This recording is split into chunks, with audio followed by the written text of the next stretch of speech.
Listeners, আসসালামু আলাইকুম। প্রতিদিনের ধারাবাহিকতায় শুরু হয়ে গেল লাইফ স্টোরি চ্যানেলের আজকের এপিসোড। সাথে আছি আমি আরজিনেল। প্রিয় লিসেনার্স, কেমন কাটলো আপনাদের পুরো সপ্তাহ? আজ সপ্তাহের শেষ দিনে আপনাদের কাছে একটি ভিন্নধর্মী ঘটনা নিয়ে উপস্থিত হয়েছে। আশা করি পুরোটা সময় জুড়ে আপনারা আরজিনেলের সঙ্গে থাকবেন। প্রিয় লিসেনার্স, যারা আজ নতুন আরজিনিলকে শুনছেন লাইফ স্টোরি চ্যানেলে, তাদের প্রতি অনুরোধ থাকবে আপনারা চ্যানেলটি সাবস্ক্রাইব করবেন এবং বেল বাটনটিতে ক্লিক করে যাবেন। লিসেনার্স, ঘটনার শুরুতে আমি কয়েকটি কথা বলতে চাই। ক্ষমতা, লোভ, অহংকার মানুষকে ধ্বংসের শেষ প্রান্তে নিয়ে যায়। আমাদের দেশের রাজনৈতিক বাস্তবতায় ক্ষমতাধর যারা, তারা সমাজ ও তার গণ্ডির ভিতরে সবকিছুকে নিজের সম্পত্তি ভাবতে শুরু করে। প্রকৃতপক্ষে ক্ষমতার চেহারাটা এমন হওয়া উচিত ছিল না। ক্ষমতা পাওয়াটা যতখানি গুরুত্বপূর্ণ, তার থেকে বেশি গুরুত্বপূর্ণ ক্ষমতার লাগাম টেনে ধরা। দেখুন, একটি প্রবাহমান নদীতে পানির যেমন প্রয়োজন আছে, ঠিক তেমন নদীর পানি যদি ওভারফ্লোড হয়ে যায়, তাহলে কিন্তু বন্যা হয়ে যায়, একাকার করে নিয়ে যায় নদীর দুপারের জনপদকে। সেদিক থেকে অতিরিক্ত কোনো কিছুই আমাদের জন্য ভালো কিছু বয়ে আনে না। আমাদের আমাদের শক্তি ও সামর্থ্য সম্পর্কে যেমন সচেতন থাকতে হবে শক্তি ও সামর্থ্যের লাগাম টেনে ধরা নিয়েও। কারণ প্রকৃতপক্ষে আমাদের সমাজের সামাজিক বাস্তবতায় আমরা আমাদের সীমা জানি না। আমরা জানি না কোথায় থামতে হবে, কতটুকু থামতে হবে। লিসেনার্স, পৃথিবীতে আইন কানুন নিয়মের প্রয়োজন কেন হয়েছিল? কখনো ভেবে দেখেছেন? আইন যখনই চলে এসেছে, তখনই তো মানুষ তার স্বাধীনতা হারিয়েছে। অর্থাৎ তাকে স্বাধীনতার ভিতর থেকেই জীবনযাপন করতে হয়। সত্যিকার অর্থে where there is no law, there is anarchy। যেখানে কোনো আইন নেই, সেখানে নৈরাজ্য ভর করে। একটা সময় শৃঙ্খলমুক্ত মানুষ নিজেদের প্রয়োজনে বা ঐশ্বরিক প্রণোদনায় আইনের ব্যবহার করে, আইনের উৎপত্তি করে। আমি হাম্মুরাবি কোড সম্পর্কে জানি। পৃথিবীর প্রাচীন লিখিত আইন। আমাদের আইনের প্রয়োজন হয়েছিল আমাদের ক্ষমতাকে সীমাবদ্ধ করা। কারণ ক্ষমতাকে যদি সীমাবদ্ধ না করা হয়, তাহলে সে ক্ষমতা অন্যের জন্য ভয়ঙ্কর রূপে আসতে পারে। সত্যিকার অর্থে ক্ষমতা যতখানি আমাদের গ্রহণ করা বা অ্যাকসেপ্ট করা প্রয়োজন, তার থেকে বেশি প্রয়োজন ক্ষমতার সীমা জানাটা। দ্বিতীয়ত, লোভ। ক্ষমতাসীনদের নষ্ট হওয়ার পিছনে সবচেয়ে বেশি বড় অবদান রাখে লোভী মানুষজন। ক্ষমতাকে মৌমাছির মধু মনে করে সেটা আহরণ করার জন্য চারপাশের মানুষের কত ভাবনা, কত চিন্তা। মানুষ অনেক কিছু স্যাক্রিফাইস করেও সেই ক্ষমতার সাথে কিপ ইন টাচ থাকতে চায়। এতে করে ফলাফল অধিকাংশ সময় বিগড়ে যায়। প্রকৃতপক্ষে লোভের ফলটা কখনো ভালো হয় না। লিসেনার্স, আজকে আমাদেরকে ঘটনা পাঠিয়েছেন গোপালগঞ্জের কোটালীপাড়া থেকে ইমন ভাই। তার লেখাগুলো যথেষ্ট গোলমেলে এবং লেখার মর্ম উদ্ধার করে আপনাদের কাছে প্রকাশ করাটা বেশ কঠিন। তারপরেও আমি আমার সর্বোচ্চ দিয়ে চেষ্টা করব আপনাদের কাছে লেখাটি সুন্দরভাবে উপস্থাপন করার। তার লেখার চরিত্রগুলো এবং অবস্থানগুলো, ঘটনাগুলো ঠিক রেখে আমি চেষ্টা করব আমার ভাষায় ঘটনাগুলোকে আপনাদের কাছে পৌঁছে দেওয়ার। আশা করি ধৈর্য ধরে শেষ পর্যন্ত শুনবেন। ইমন ভাই লিখছেন, নীল ভাই আসসালামু আলাইকুম। কেমন আছেন? ওয়ালাইকুম আসসালাম। আমি ভালো আছি। আমি ইমন গোপালগঞ্জের কোটালীপাড়ার কোনো একটি গ্রাম থেকে লিখছি। আমি গোপালগঞ্জ শহরের একজন ছোটখাটো ব্যবসায়ী। পাইকারি ব্যবসা আমার পারিবারিক ব্যবসা। আমার পরিবারে আমার বাবা, কাকারা, দাদা-দাদি, ভাই-বোন মিলে আমরা প্রায় ১৪-১৫ জনের একান্নবর্তী পরিবার। আমাদের পরিবারটি মধ্যম শিক্ষিত ব্যবসায়ী পরিবার হিসেবেই মোটামুটি পরিচিত। আমরা আমাদের অঞ্চলের মধ্যবিত্ত মোটামুটি সুখী পরিবার হিসেবেই পরিচিত। আমাদের পরিবারে যেমন অভাব-অনটন ছিল, তেমনভাবে খুব বেশি পরিমাণে দৈন্যদশাও ছিল না। অর্থাৎ যা ইনকাম যা যেভাবে হয় মোটামুটি সুন্দরভাবে জীবন চলে যাচ্ছে। লিসেনার্স, আমার প্রাথমিক জীবন শুরু হয় গ্রামের প্রাইমারি স্কুল থেকে। আমি পড়াশোনায় তেমন একটা ভালো ছিলাম না। মানে মোটামুটি, না একেবারে গোবর গণেশ, না খুব ভালো স্টুডেন্ট, মাঝামাঝি পর্যায়ের স্টুডেন্ট ছিলাম। আমি দেখতে শুনতে বেশ সুন্দর ছিলাম এবং এলাকায় একজন হিরো টাইপ ছেলে হিসেবে আমার পরিচয় ছিল। অষ্টম শ্রেণীতে পড়াকালীন সময়ে এলাকায় কিছু ঝামেলায় জড়িয়ে, যেটাকে আঞ্চলিক ভাষায় কাইজা বলে, কাইজায় জড়িয়ে আমার বেশ বদনাম হয়ে যায়। তো একটা সময় বাবা ঠিক করে জেলা সদরে আমাদের যে পাইকারি ব্যবসা আছে সেই ব্যবসায়তে আমাকে লাগিয়ে দেওয়া। কিন্তু স্কুল জীবন অর্থাৎ শিক্ষা জীবন এত তাড়াতাড়ি বিসর্জন দিয়ে ব্যবসায় লেগে যাওয়াটা আমি বা আমার মা দুইজনের কারোই পছন্দ ছিল না। কিন্তু কি আর করা, অগত্যা সমসাময়িক বাস্তবতায় আমাকে ওই ব্যবসা প্রতিষ্ঠানে গিয়েই বসতে হলো। বাবার কিছুটা দয়া হলে একেবারে আমাকে পড়াশুনো থেকে ছাড়িয়ে দেননি। তিনি আমাকে জেলা সদরের একটি হাই স্কুলে ভর্তি করিয়ে দেন। আমি শুধুমাত্র স্কুলের সময়টায় ক্লাস করি এবং বাকি সময়টা ব্যবসা প্রতিষ্ঠানেই কাটাই। আমি এলাকায় আর আসি না, অর্থাৎ কোটালীপাড়াতে আর আসি না। আমি ওখানেই আমাদের ব্যবসা প্রতিষ্ঠানের লাগোয়া পেছনের ছোট্ট একটি বিশ্রামের যে জায়গাটা আছে ওই জায়গাতেই থেকে যাই। তো এইভাবেই আমার দিন কাটছে। ব্যবসা প্রতিষ্ঠানের দেখাশোনা করতে গিয়ে ২ বছরে আমার সাথে অনেকের সাথেই ভালো পরিচয় হয়ে যায়। কিন্তু বাদশাদে ২০১৬ সালে হঠাৎ করে আমার বাবা স্ট্রোক করেন এবং মারা যান। আমার পরিবার নিয়ে আমরা পড়ে যাই অথৈ সাগরে। আমি তখন সদ্য এসএসসি পরীক্ষার্থী।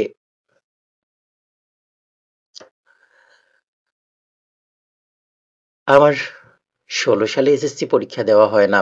বাবা মারা যাওয়ার পর ব্যবসার ঘানি, সংসারের ঘানি, মা, একটা ছোট ভাই, একটা ছোট বোন, সবার দায়িত্ব আমার উপর এসে বর্তায়।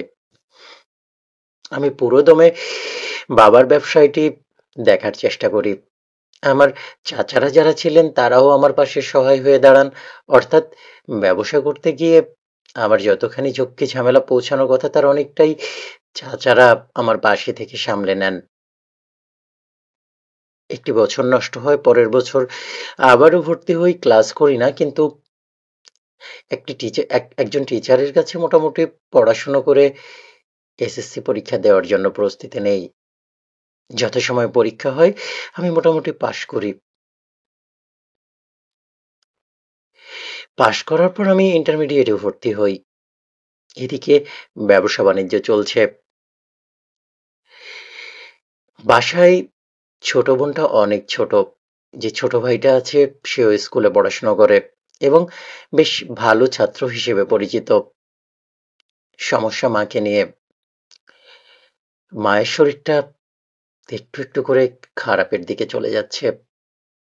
আমার যা ইনকাম তা দিয়ে খেয়ে পরে বেঁচে থাকা যায়, কিন্তু চিকিৎসা খরচ টানতে গিয়ে সত্যিকার অর্থে প্রচুর হিমশিম খাচ্ছিলাম। এদিকে অসুস্থ মাকে বাসায় দেখার মতো আবার ছোট বোন রয়েছে, তো তাদের দেখার মতো কেউ ছিল না। আমার 5 বছর বয়সী ছোট বোন আর মাকে নিয়ে যত দুশ্চিন্তা আমার মাথায়। এদিকে জেলা সদরে আমি আমার ব্যবসায়ে বেশ ভালো সুনাম কামিয়েছি। আমার ভালো ব্যবহার, মানুষের সাথে লেনদেনের ক্ষেত্রে ক্লিয়ার থাকা, অর্থাৎ পরিচ্ছন্ন লেনদেনের জন্য আমাকে ব্যবসায়ী সমাজের সবাই বেশ ভালোবাসে। এদিকে যেহেতু একেবারে ছোট বয়সে একটা বিপদগামী কাজের সাথে জড়িয়ে গিয়েছিলাম, আমিও চেষ্টা করেছি আমার হারানো রেপুটেশনটা খুঁজে বের করার। এবং একটা সময়ে আমি অন্তত এতটুকু বুঝতে পারি যে যত যাই করি না কেন, পড়াশোনাটা আমার কন্টিনিউ রাখতে হবে। তাহলে হয়তোবা একটা সময় নিজেকে ফিরে পেতে পারবো। যথাসময়ে আমার ইন্টারমিডিয়েট ফার্স্ট ইয়ার থেকে সেকেন্ড ইয়ারে উঠি। এদিকে মায়ের অবস্থা দিনকে দিন খারাপই হতে থাকে। আমি মাকে নিয়ে খুবই চিন্তিত।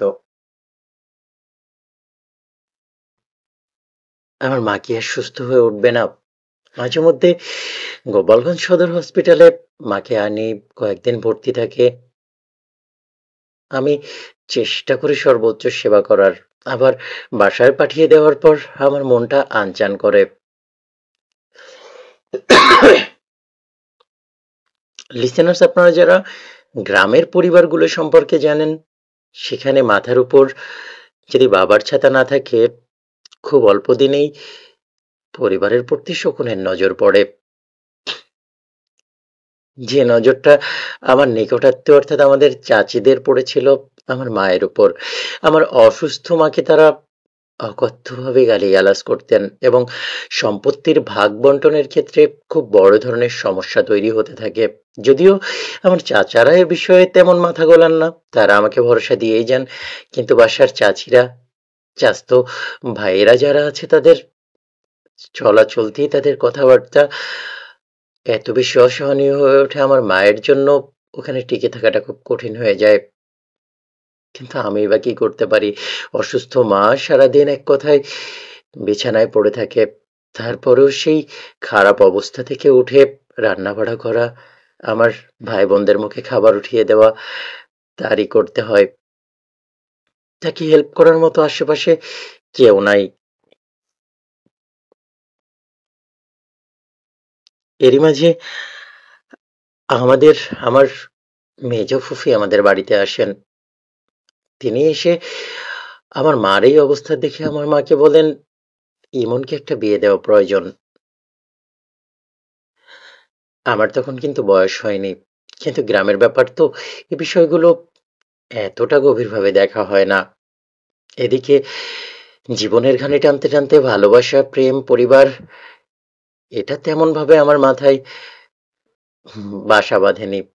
বয়সটাও কম ছিল, তো সর্বোচ্চ কোনো মেয়েকে ভালো লাগা পর্যন্তই আমি চিন্তা করতে পারি। বিয়ে পর্যন্ত চিন্তা করাটা আমার চিত্তের বাইরে ছিল। ফুফির এ কথায় মার বেশ ভালো সায় পায়।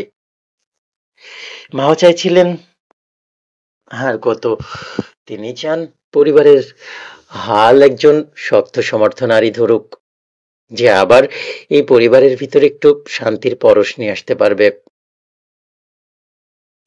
জরুরি তলব করা হয় আমাকে বাড়িতে। আমি একদিন কারবারের কাজ সেরে সন্ধ্যায় বাড়ি চলে যাই।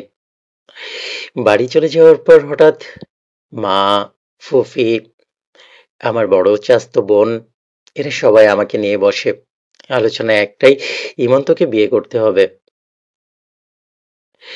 আমার ফুফি বলেন, ভাবি এই অবস্থায় পড়ে আছে, তুইও বাসায় থাকিস না, ছোট একটা মেয়ে আছে, কে দেখে, কে কি করে, তার থেকে তুই একটা বিয়ে করে আহ বাসায় রেখে তারপর তুই তোর কর, তোর ব্যবসা বাণিজ্য যা কিছু আছে সেগুলো কর। তোর মারও একজন সঙ্গী হলো, বাসায় ঘরকন্না করার জন্য একজন মানুষ পাওয়া গেল। আমি সলজ্জ হাসি দিয়ে মাথা নিচু করে বললাম, আমার তো বয়স হয়নি, আইনের বেড়াজালে ফেসে যাব তো। তো সে সময় আমার ফুফি বলে, কি আর তেমন জানতে যাবে, আর গ্রামের বিয়ে কেউ কাউকে জানাবে না, তুই যদি বলিস তাহলে আমরা মেয়ে দেখা শুরু করি। আমি শুধু তাদের কাছে বললাম, আমি সামনে ইন্টারমিডিয়েট পরীক্ষাটা দিতে চাই, আমার পরীক্ষাটা দিতে দাও, তারপর তোমরা যেটা বলবে আমি শুনে নিব। ইন্টার পরীক্ষায় তখন হয়তো বা আমার ৫-৬ মাস আর বাকি আছে। তারা কেন জানি আমার উপর সদয় হয়ে আমার কথা রাখলো, কিন্তু ওদিকে মেয়ে দেখা শুরু হতে লাগলো মোটামুটি জোরে সোরে। যথাসময়ে আমার ইন্টারমিডিয়েট পরীক্ষা শেষ হলো। পরীক্ষা শেষ হলো যেদিন, তার মনে হয় ৪ থেকে ৫ দিন পর আমার ফুফি আবার আমাদের বাসায়, আবার আমার তলব পড়লো, আমি বাসায় গেলাম। তিনি ২ গ্রাম পর একটা মেয়ে দেখেছেন। মেয়েটা দেখতে শুনতে বেশ সুশ্রী, দরিদ্র পরিবারের মেয়ে, বাবা ভ্যান চালক। মেয়েটি আমাদের পরিবারে দেওয়ার জন্য তার পরিবার ২ পায়ে রাজি, সবকিছু করবে, বাসার কাজকর্ম সবকিছু করবে, শুধু যৌতুক দিতে পারবে না। আমার পরিবারে অবশ্য সে সময় একজন মানুষেরই প্রয়োজন ছিল, যৌতুকের প্রয়োজন ছিল না। হয়তো বা অন্য কোনো ব্যাপার হলে, অন্য কোনো সময় হলে আমাদের এলাকার নোংরা রীতি অনুসরণ করে দর কষাকষি করত, কিন্তু হালের বাস্তবতায় তা কিছু না করে, তেমন বেশি খোঁজ খবর না নিয়ে হঠাৎ করেই একদিন আমাকে নিয়ে পাত্রী দেখতে গেল। এবং পাত্রী দেখতে যাওয়াটা আসলে জানতাম উপলক্ষ মাত্র, আগে থেকেই সবকিছু নির্দিষ্ট ছিল। যাওয়ার পর আমাদের রেজিস্ট্রি হয়ে গেল। আমি অবশ্য এ সময়ে নিস্তব্ধ ছিলাম। আসলে কোন রকম মানসিক প্রস্তুতি না থাকার পর এত অল্প বয়সে বিয়ে করে ফেলা, তারপর আমি মেয়েটাকে কখনো দেখিনি। মানে আমার কাছে একটু কেমন যেন লাগছিল। যাই হোক, বিয়ে হয়ে গেল। শ্বশুরবাড়িতে আমার ১ম রাত। বউকে দেখার পর আমার ভিতরের খেদ অনেকটাই চলে গেল। বউ বেশ ভালো সুন্দর দেখতে এবং চটপটে বুদ্ধিমতীও মনে হলো। তারপর অনেক কথা হলো আমাদের, পরিচয় পরিচিতি সবকিছু মিলে আমি বুঝলাম আমার বউ আসলেই ভীষণ বুদ্ধিমতী। আমার থেকে বয়সে বছর ২-১ ছোট হবে, কিন্তু বুদ্ধি পাকা এবং চৌকস চিন্তাধারা। ১০ম শ্রেণী পর্যন্ত পড়াশোনা করেছে, কিন্তু ম্যাট্রিক পরীক্ষা আর দিতে পারেনি। আমাদের বাসর হয়ে গেল। ৩ দিন শ্বশুরবাড়ি থাকার পর বউ নিয়ে আমি বাড়িতে। অনাড়ম্বর পরিবেশ, কোনো আনন্দ হৈ হুল্লোড় কোনো কিছুই নেই, যেন শ্মশানের নীরবতা। আমার পরিবারে এর আগে এত ম্যাড়মেড়ে, এত ঠান্ডা পরিবেশে কারো বিয়ে হয়নি। আমি বুঝতে পারলাম আমার বউয়ের মনে কিছুটা খেদ ছিল, কিছুটা কষ্ট ছিল। আমি বাসায় যাওয়ার পর রাতের বেলা তাকে কাছে টেনে বললাম, রেশমি, একটু আমার কথা শুনবে? তো সে আমার কাছে আসলে আমি বললাম, দেখো, বাবা মারা যাওয়ার পর আমাদের পরিবারে এক ধরনের হাল ছাড়া অবস্থা। এখানে আমার ছোট বোন, ছোট ভাই, মা, ৩ জনের যে সংসারটা আছে, দেখো এত বড় বাড়ি, আর যা কিছু আছে সবকিছু দেখে রাখার মতো অবস্থায়, শারীরিক সুস্থতায় আমার মা নেই। তো এই বাড়ির পুরোদস্তুর কর্ত্রী তুমি। আমি জানি এভাবে মেড়ে বিয়ে হওয়ার জন্য তোমার ভিতরে যথেষ্ট কষ্ট আছে। আমি তোমার কষ্টটা বুঝি।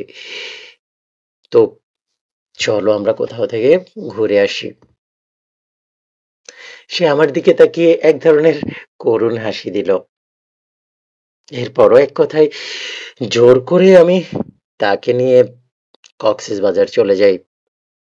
সত্যিকার অর্থে যে ৩ দিন কক্সবাজার ছিলাম, এই ৩ দিন ছিল আমার জন্য ভীষণ স্পেশাল। আমার বউ রেশমির মনের যে ক্ষেদগুলো ছিল তার অনেক কিছুই আমি মনে হয় পূরণ করে দিতে পারলাম। সে অত্যন্ত খুশি ছিল। খুশির জোয়ারে যেমন সাগর ভেসেছে, আমরাও ভেসেছি। এবং ভালোবাসার পরদ নিয়ে একটা সময় যখন আমি রেশমিকে নিয়ে ফিরে আসি, তখন পুরো অন্য রেশমি। পুরোপুরি ঘরকন্না করার জন্য সে যেন প্রস্তুত। কক্সবাজার থেকে ফিরে আসার পর দেখলাম কোমরে কাপড় বেঁধে রেশমি পরিবারের কাজে লেগে গিয়েছে। পরিবারের প্রত্যেকটা জায়গায় তার সুনিপুণ দক্ষতায় নিয়ন্ত্রণ করা।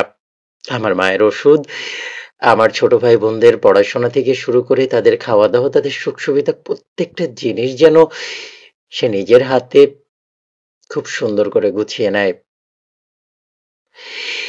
আমি অগত্যা ব্যবসা প্রতিষ্ঠানে থাকাটা বাদ দিলাম।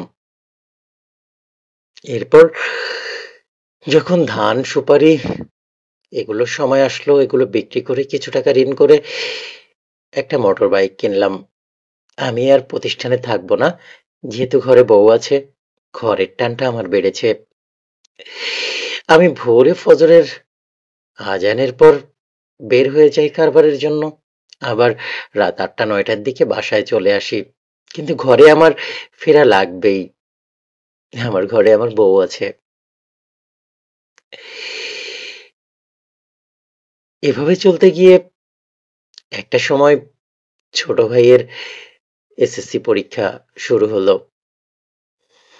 কিন্তু খারাপ ঘটনা ঘটলো কি, ছোট ভাইটা আমার এসএসসি পরীক্ষায় ফেল করলো। ফেল করার পর আমি ঠিক আমার মতো করে ওকে ধরে নিয়ে কারবারে বসিয়ে দিলাম। আমি যেখানে থাকতাম সেখানে ওর থাকার বন্দোবস্ত হলো। আমি একটু একটু করে ওকেও কাজ শেখাচ্ছি।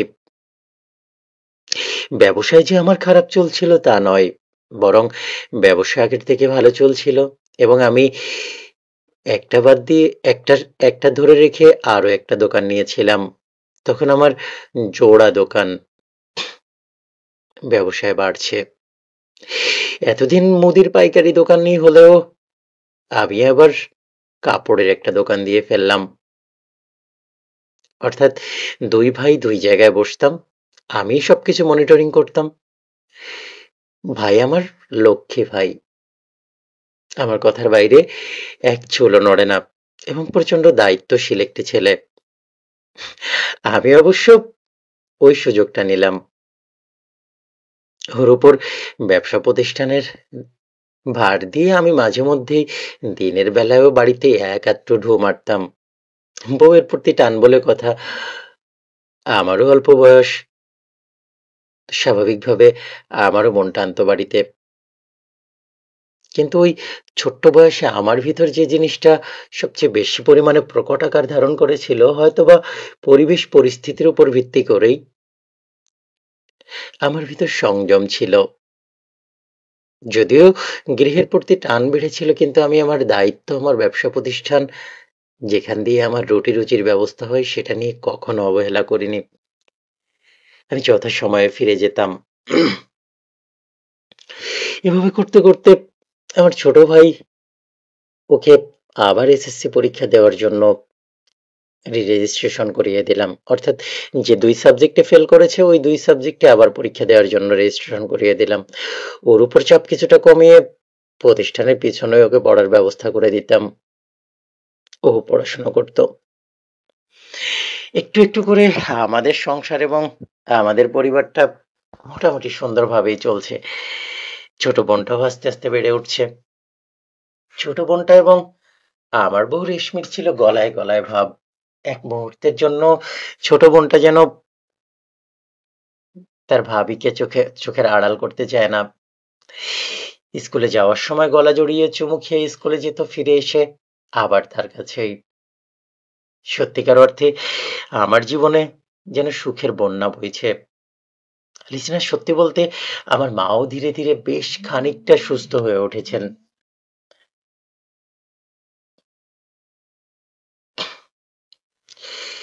আমার মা এখন নিজের অনেক কিছু নিজেই করতে পারেন। আমি সত্যিকার অর্থে খুশির সাগরে ভাসছিলাম। কিন্তু আবার আমার বাসায় সেই ফুফি আসেন। ফুফি এসে একদিন আমাকে বলেন, "ইমন, তোর একটা বাচ্চা-কাচ্চা নিয়ে নেওয়া উচিত। রাহাল মেয়ে একা, একা বাসায় থাকে। কতজন কত রকম কত কি বলে বেড়ায়। তুই তার চেয়ে একটা বাচ্চা নিয়ে নে।" ফুফির কথায় হঠাৎ করে আমার মনে কেমন জানি একটি মোচড় দিয়ে উঠল। আমি বললাম, "ফুফি, তুমি একটু যদি ভেঙে বলো তাহলে ভালো হয়।" ফুফি আমাকে বলে, "না, তেমন কিছু না। একা মেয়ে, একা বাসায় থাকে। কত ধরনের কত কথাই তো উঠতে পারে। কত ধরনের সমস্যা হতে পারে। আর তোরাও তো একসাথে ঘর সংসার করছিস। এখন একটা বাচ্চা-কাচ্চা নিয়ে নে।" আমি ফুফির কথার ইঙ্গিতটা তখন বুঝতে পারিনি। আমি মনে করেছি বিয়ে হওয়ার পর বাচ্চা-কাচ্চা নেওয়াটা জরুরি। তারা চায় দ্রুত বাচ্চা-কাচ্চা হোক। কিন্তু আমি ফুফিকে বুঝিয়ে বললাম, "ফুফি, এই মুহূর্তে দেখো ছোট বোনটা রয়েছে, ছোট ভাইটা পড়াশোনা করছে। আমি একটু, একটু করে ব্যবসা-বাণিজ্য গোছা উঠছি। বাবার জমি-জিরাত যা কিছু আছে সে কিছুতে সেসবে চাষবাস। এদিকে কত কাজ পড়ে আছে আর রেশমি এক হাতে পুরো পরিবারটা সামলাচ্ছে। এখনই যদি বাচ্চা-কাচ্চা নেই তাহলে পরিবারের এই শৃঙ্খলাটা ভেঙে পড়বে। কিছুদিন দেরি হোক, আমাদের কি বা এমন বয়স?" আমি মোটামুটি যেকোনোভাবে ফুফিকে বুঝিয়ে শুনিয়ে এড়িয়ে যাই এখান থেকে।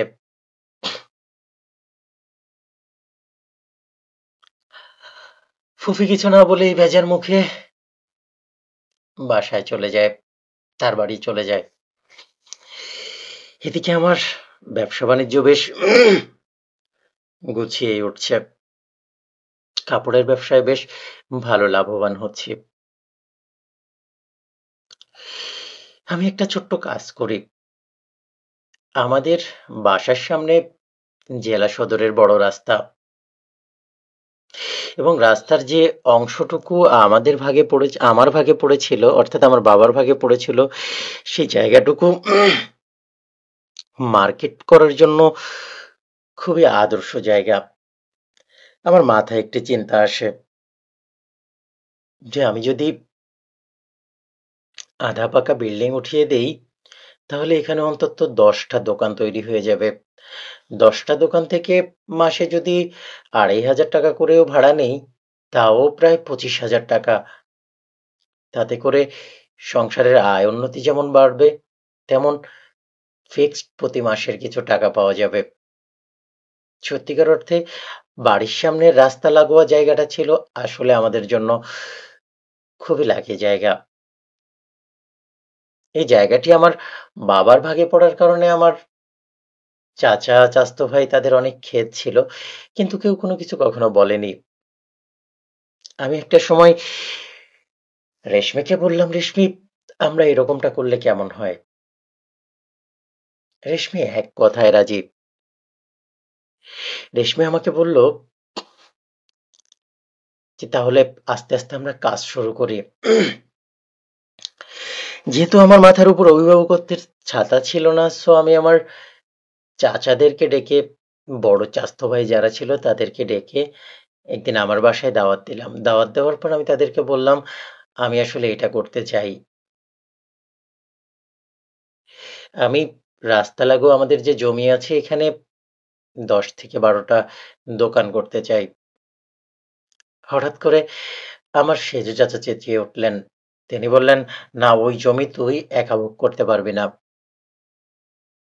ওয়ারিশ বন্টনের সময় তোর বাবা কৌশল করে এই জায়গা নিজের নামে লিখে নেয়। আমরা এটা মেনে নেইনি। ওই জায়গার এখন অনেক দাম।